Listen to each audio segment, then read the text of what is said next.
Hello, thank you, Alexis. This is Mark here. Appreciate the opportunity to chat. So yeah, my name is Mark Mraz. I work with Las Vegas business owners to help them successfully exit their business happy.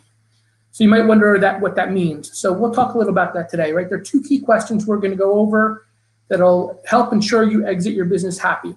So Alexis, if you want to start the presentation and get going.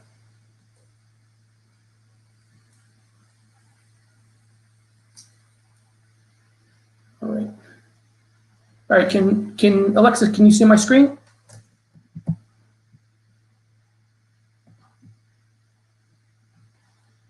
I don't know unless somebody tells me otherwise, I'm going to assume people can see my screen.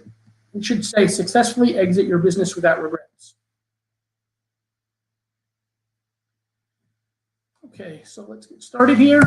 So really, the problem that I work and the problem we're going to talk about today is that most business owners are unhappy within 1 year of exiting their business, right? So that's really the problem that we're trying to talk about here today. So quick introductions. So you might be on this call because you're struggling with how to approach the sale of your business. You've been concerned about maybe settling for too little, settling for less than you think you should. The old way of thinking is always been, hey, I've done a great job in my business. I should be able to easily sell my business, right? So that's the old way of thinking. You've won awards, generated lots of sales, gained recognition. So we'll talk a little about those things today too. If you've ever thought there must be more to successfully exiting your business, that's why I'm here today, right? So I'll show you today how to successfully exit without regrets, how to have a happy exit from your business. So my goal today is to help established entrepreneurs who are considering exit from their business get more offers and exit happy with a smile. So that's the key, right? Exit happy. So my goal is to get, the goal is to get to yes on these two questions. So you may have heard these before. The only way to successfully exit your business is with a hearty yes to the following two questions, right? Is your business ready for you to exit? And number two is, are you ready to exit your business, right? So there's the two components, your business and you, the owner. So those are the two pieces we're going to talk through today. So who am I, right? Let me go back a little bit and I'll introduce myself. I'm nobody special. I'm not Tony Robbins. I'm not one of these gurus or influencers. I just saw my father sell his company Earth Resources, back many years ago, and he did it successfully and was able to sell his business for enough money that he set up the family so that my mother didn't have to worry about working, didn't have to worry about finances after he passed away. So that's what I'm looking to do for other business owners, right? Is how can you create a financial legacy for your family, right? Whether that's cash or passing the business on to another family member. That's really why I got started. So I live here in downtown Las Vegas. I'm a big supporter of the Las Vegas community. All about I talk about helping Las Vegas business owners because I really love Las Vegas. I moved here back in 2009 and was working for one of the big casinos and decided to start my own practice here a few years ago. And I really want to give back to the community. So like many people over the last year plus, we've all struggled with COVID. I was an unemployed project management consultant trying to save for relaxing retirement, right? So I wanted to have my own successful exit from my career. I really felt terrible because I was running through my retirement savings. I was lucky, probably luckier than some because I put a nest egg aside, in 401ks, but I've been cashing those out over the last year. So that's really got me a little concerned. I had always been working as an employee for someone else, and I wanted more control over my direction and my future. So I myself could retire on a tropical beach, right? No worries, right? Everybody wants to exit happy, right? You want to have a happy retirement. And then something happened, right? So I was going through all these struggles, and then something happened. I was introduced to a gentleman by the name of John Borlow, and was offered an opportunity to become a value builder advisor in his organization. So I work with John Warlow's organization, Value Builder Advisors, to help business owners create value in their business so they can successfully exit without regrets. So the two key questions, again, we talked about here: is your business ready for you to exit? And are you ready to exit your business, right? Two questions. It's that simple. It's simple, but it's not easy, right? That's what they always say. Okay. So how does this apply to you, right? So you're on this webinar, you're like, all right, so how does this apply to me? After 2020, you maybe thought you wanted to wrap things up, right? It was time to retire. You wanted to start doing things on your bucket list, right? Everybody started to realize that time is short, right? You know, they're talking about, time being your most valuable asset, right? You can earn more money, but if you run out of time, that's it, right? It's finite. Once the day passes, you can't get it back. So you want to start living through your bucket list. You want to take on new challenges or start a new venture. So retiring and exit from your business doesn't always mean you're on a beach, right? That's my retirement, right? But it might mean you want to start a nonprofit or some sort of foundation, or start another business, some sort of new challenge. Or you might be considering being an absentee owner, right? You don't want to sell the business, but you want to exit the business, right? So you want to still maybe get a benefits of your business without actually selling the business, right? So you want to know that the business can run successfully without you. All right. So who is this? So this section is for people that selling their business at some point in the future, right? So we know, one of the things I know is every business owner exits their business, right?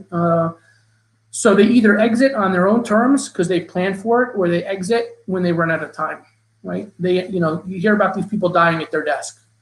So we don't want you to die at your desk, right? We want you to have a successful, happy exit.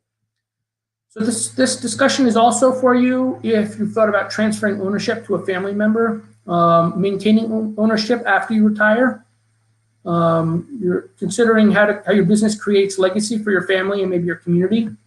And if your business is currently generating between $1 and $5 million in annual revenue. This is not for you if you don't think you're ever going to exit your business.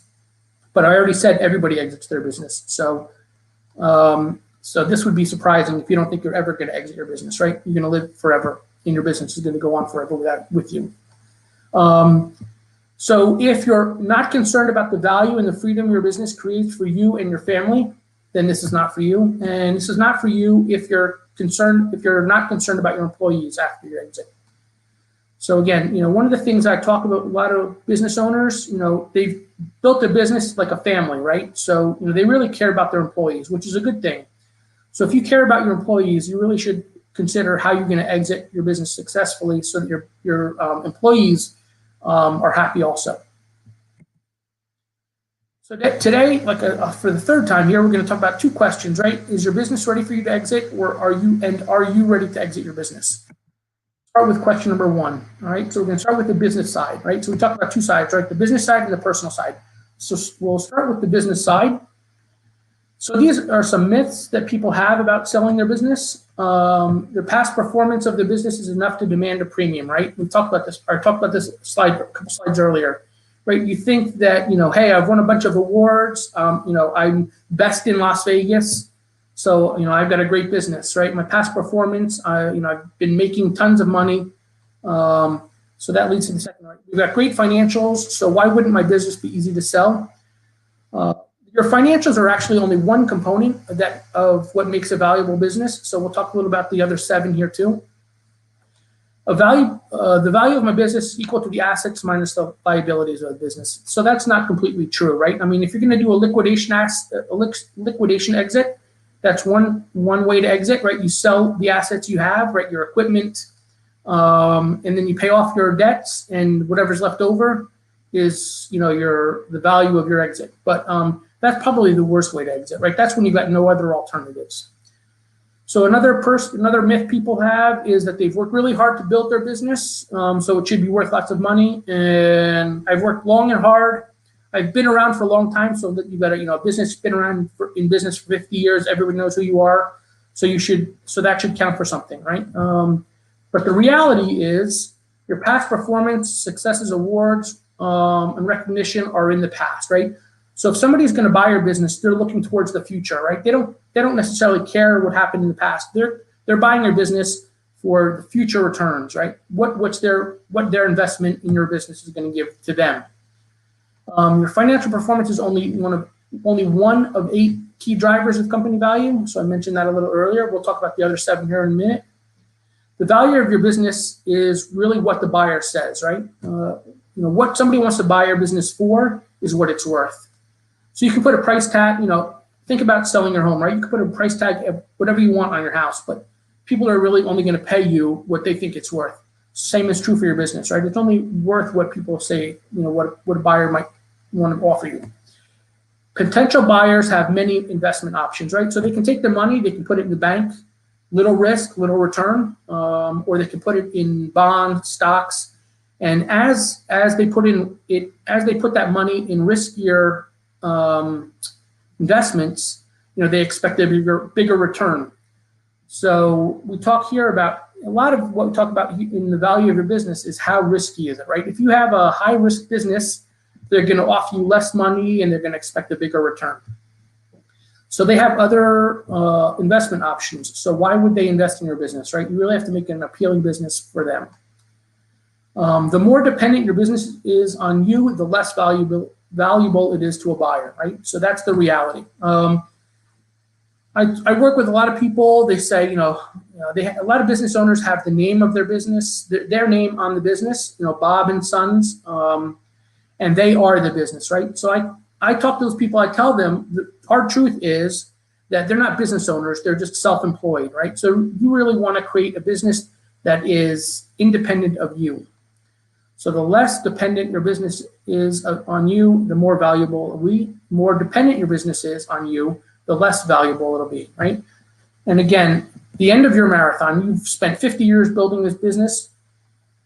That's just the beginning of somebody else's marathon, right? So they're just getting started. So really, again, that goes back to the fact that, what you've done in the past is of minor relevance to, what a future buyer is looking to do with, a buyer's looking to do in the future. So you might think, okay, what next? So what now, right? So we know the myths, we know the reality. So what now? So what I would recommend to people is to get a professional valuation, right? There are business valuation experts out there, and there are tools that can give you an opinion of value. So again, they can give you, like a realtor will tell you what they think your house is worth. They'll do comp analysis, right? They'll look at other houses in your neighborhood.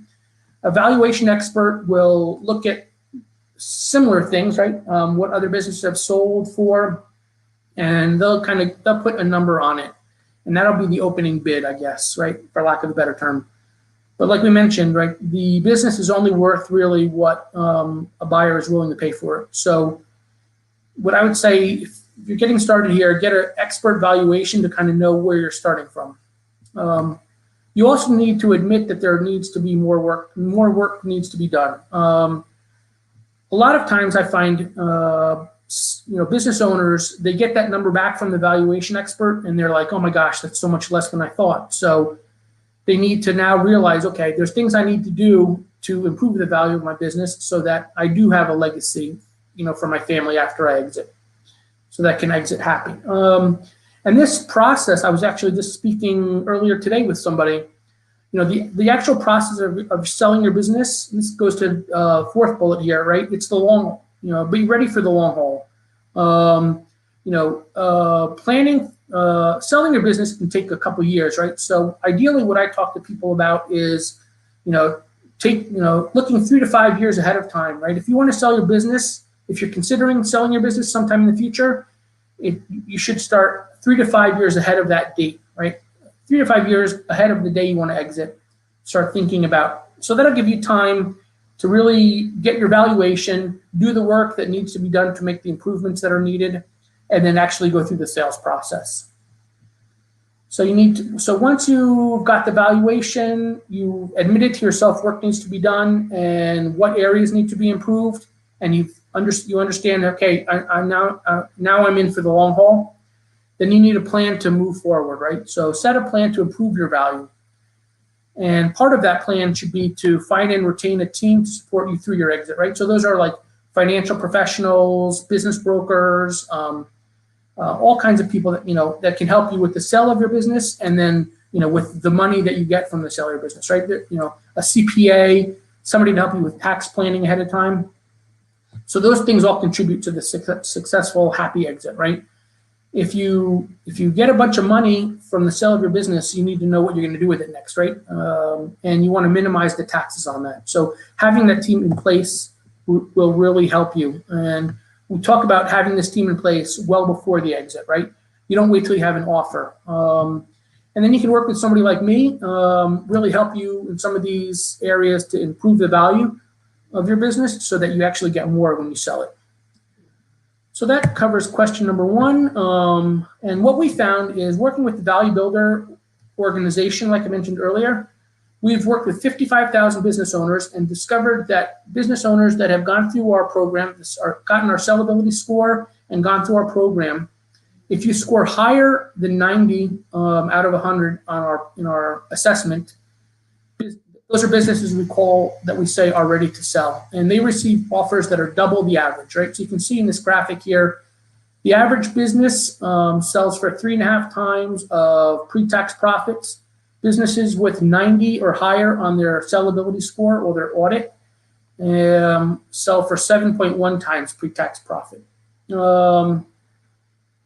So what does a value builder do differently than a typical business owner? So I'll have a little slide here too when it talks about it. But in short, I would say the typical business owner, they're really short-term thinking, they're revenue chasing, right? They're working a lot on marketing. They're looking for the next sale, who's their next client, as opposed to value builders are really owners that are really looking long-term strategically about how they're going to grow value in their business. So, they might turn down customers that are the wrong fit. You don't want to, and we'll talk about some of this on the next slide, I think here too, right? So it goes to the 8 key drivers of company value. You don't want to accept business from customers that are, the wrong fit, because when a buyer comes in, they're going to look at they're going to do a due diligence process on your business. They're going to see that, hey, these customers are not the right fit, they're not happy, or they make up too much of your business. So that adds risk to your company, right? So they're going to discount the value of your business based upon the risk level.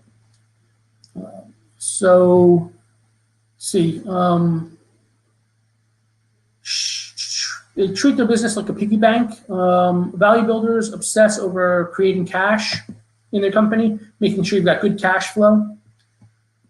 So that's the difference between typical business owners and what I call value builders, right? Revenue chasers versus value builders. So these are the 8 key value drivers of company. These are the 8 drivers of key company value. So I mentioned those a little earlier. Right? So we talked a little about financial performance, right? That's important.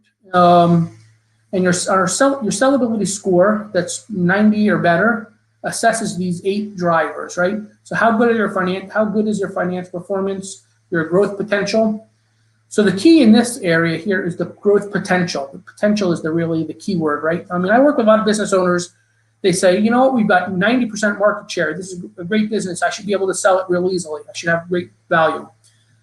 But really the word, again, potential here is, your likelihood to grow the business. Again, if you think about somebody buying your business, they're looking for future growth. So if you're already at 90% market saturation, right? If you've already captured 90% of the market, that means they only have 10% growth available to them. So that is going to be a bit of a problem. So you want to consider selling your business on the upswing, right? As you're growing, as you're gaining market share, but you haven't reached maximum. So the next one here of the 8 is Switzerland structure. So this is really how dependent is your business on an individual employee, individual customer, or a lot of people forget about the third one, which is the vendor, right? So we talked a little about this earlier, right? If you have a customer that is anywhere between 10 and 15% of your business, more than 10 or 15% of your business, that's going to be a red flag for a potential buyer.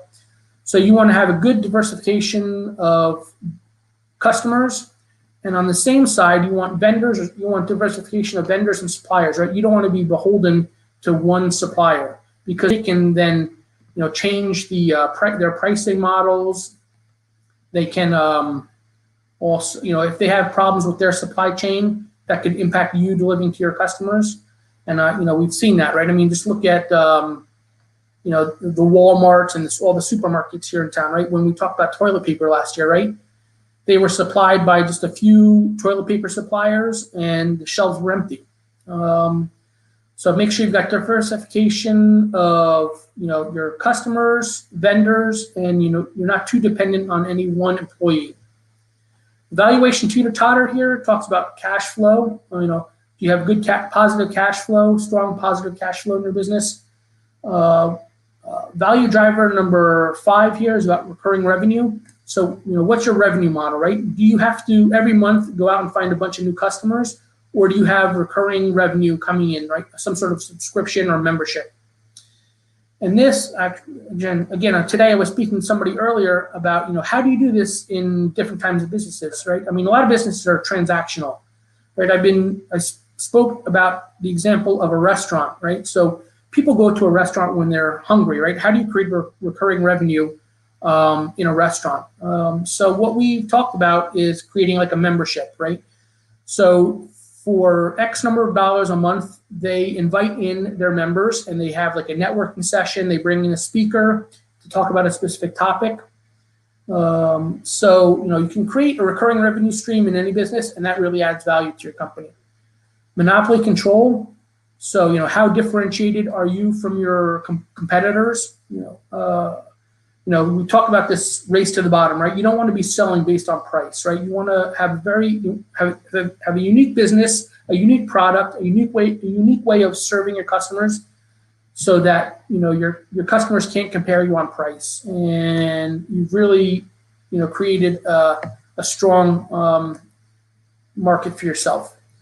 Customer satisfaction is number 7 in our 8 value drivers.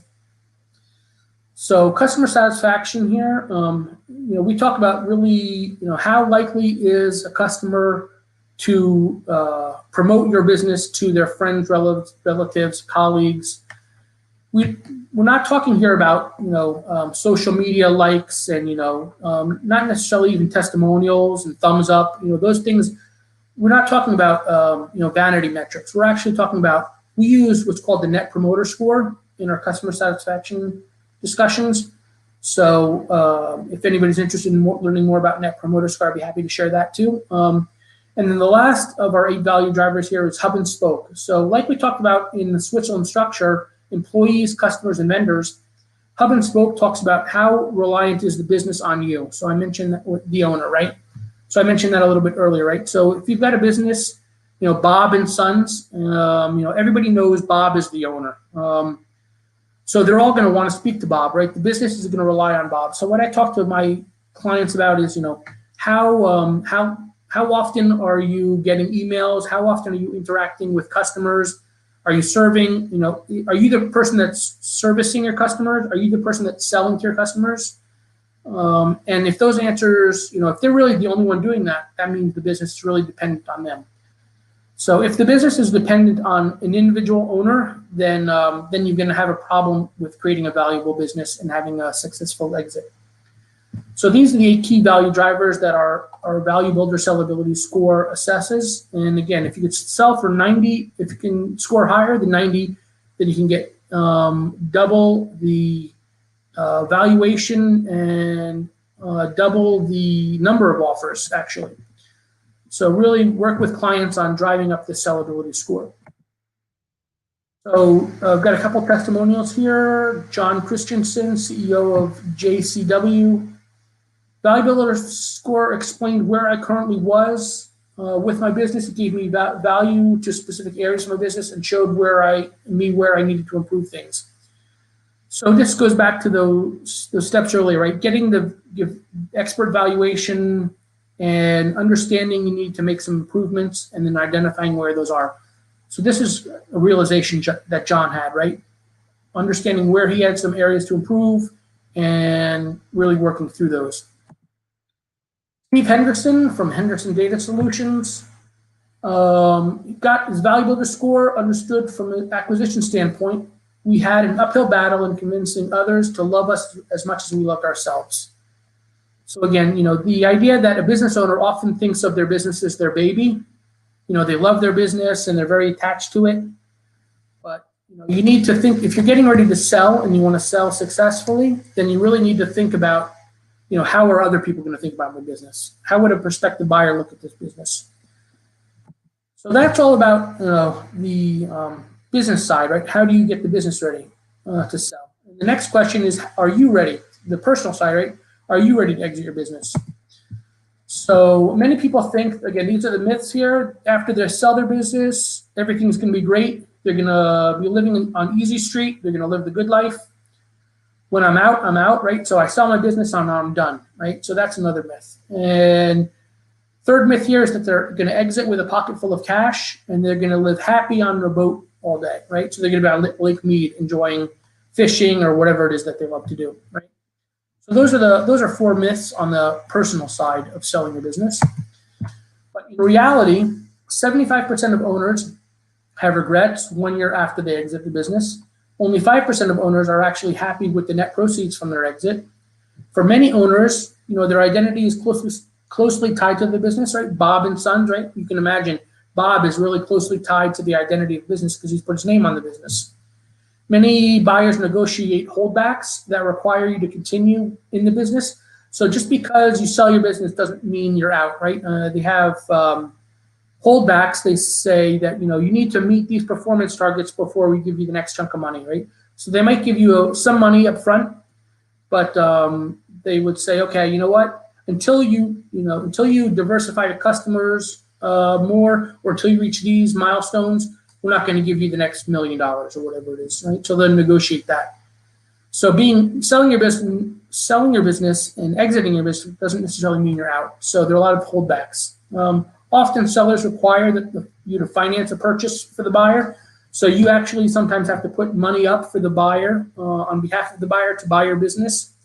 So again, another reason that you're not out when you think you are. The transition from being the boss to being retired can result in depression and an identity crisis, right? I mean, again, this idea of you've been in this business for 50 years, it's your baby, right? A lot of business owners tie their identity, their self-identity, and their self-worth to the business. They like going to networking events and saying, "I'm a business owner." So when they sell their business, there's a gap in their life, right? There's some sort of identity crisis.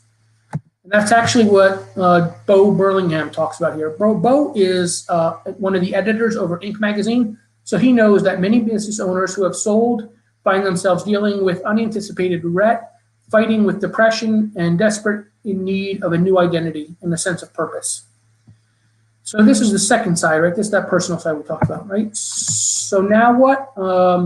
So on the personal side, you really need to ask yourself, why are you exiting your business, right? So what's the reason you're exiting your business, right? We talk about push and pull factors, right?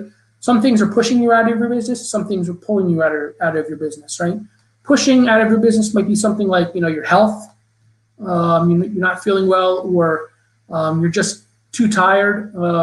Things that are pulling you out of your business are things you're looking forward to, right? You want to travel, or you want to start something new, or you want to spend time with family and friends. So you want to have a fair balance of things pulling you out of your business as you do pushing you out of your business. So really, it's why are you exiting? So when you start your business, lots of people talk to you about make sure you start your business with your why, right? Why are you going into business? Why are you serving the customers you're serving? This is the same thing, but on the exit, right? So why are you exiting your business? Get clear on your future vision after the sale. So, who are you going to be after you sell? So now I know why I'm selling. What am I going to do next, right? Am I going to travel the world? Am I going to start a nonprofit foundation?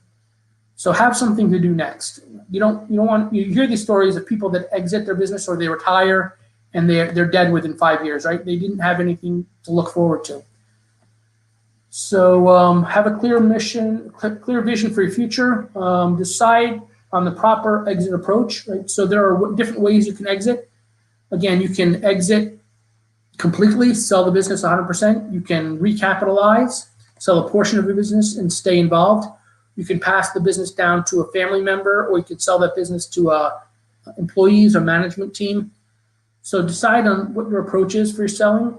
Personally detach from the business, let go of your baby.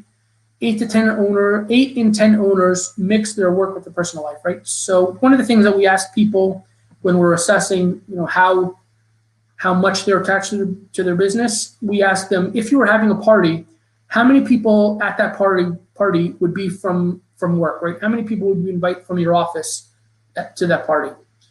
If it's a lot, then you know that your life is wrapped up in that business. So you really want to, as you start to get ready to consider exiting, start to thinking about how you detach from the business, how you make it less personal, and let your ego go from the business. Again, this goes back to some of the other things, right? The idea of telling people you're a business owner. Start thinking about, okay, what are you going to say in the future, right? I'm a retired millionaire, right? I mean, things like that. So let the ego go out of the business, and consider your team, right? What part do they play in your exit process, right? So you've got a bunch of employees. You want them to be happy when you exit. And this goes back to one of the other value drivers, right? When you exit, you don't want your entire employee staff to leave also, right? I mean, that would be a huge problem for the new buyer, for the new owner. So how your employees can be treated during this exit process. So all things to think about on the personal side, right? If you work with these people for a long time, you want to make sure they're happy after you're gone too. All right, so you might be asking at this point, what's next? So my answer to you is that's up to you, right? Where do you think you should go from here? So I talked a little about this sellability, the Value Builder sellability score. So I'm offering that sellability score. If you want to understand how valuable you think your business is today, you can go to this cgplv.com/VB score. You can take this assessment and it'll give you a score out of 100. What we find is the average business owner scores about in the 50s. So if you can get up to a 90, then you're better than average. You're probably a sellable business. So you can go and get your free sellability score there. And I think I'll stop here for questions. Alexis, Mary Grace, are there any questions? Hello. Thank you so much, Mark, for hosting our webinar today. That was some great information. Like you, I believe that every business owner should be prepared. Obviously, we go into business not thinking we're going to want to exit, but things can happen in your life that maybe you want to sell and you do want to exit, right? Yeah, they call them the 5 Ds, right, of business ownership, right? Divorce or business exit. Divorce, disease, discouragement.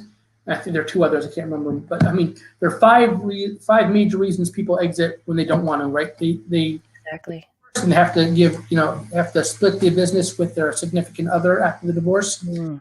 Yeah, so one of the pieces of advice I give to new business owners is when they're writing the business plan, their business plan at startup should include how they're going to exit, especially if they're looking for investors at startup, right?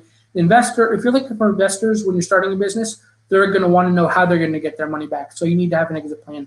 So yeah, so I recommend everybody should have an exit plan, right? You have a will, so you should have an exit plan for your business too. Yes, absolutely. And that's funny that you mentioned that because I have a business strategist and that is something she brought up to me. And at first I was like, well, I'm not planning on exiting. But then she brought up if things were to happen in the future that, for example, disease, whatever it may be, maybe I want to retire, maybe my kids don't want the business, that kind of thing. So it did make me think about that. I'm looking on all of our platforms. I don't see any questions coming in. I mean, that means you did a fantastic job. Or I talked fast and nobody got anything. If they have any questions, they can still reach out to you. So if you are a member of the Social Register, this webinar will be available within the Level Up Academy. If you aren't a member, then you must become a member so you can get the replay of this webinar. But if you have any questions for Mark, do you have your contact information on a slide? I do actually. The next slide here, this is my email address. People can also connect with me on LinkedIn and on my website, Crossing the Goal Partners. If anybody's interested, I've written a book, so they can order my book. Yes. And that's free. So it's I say it's free, right? I mean, the book is free and I'll send it to you for free. It's not like you have to pay for shipping and handling. So if you want the copy of the book, just feel free to order the book. Perfect. And they can order that on your website? Yeah. If you go to the website, there's a little link there, a little button that says book. Wonderful. I think Alexis put that in the comments, crossingthegoalbook.com.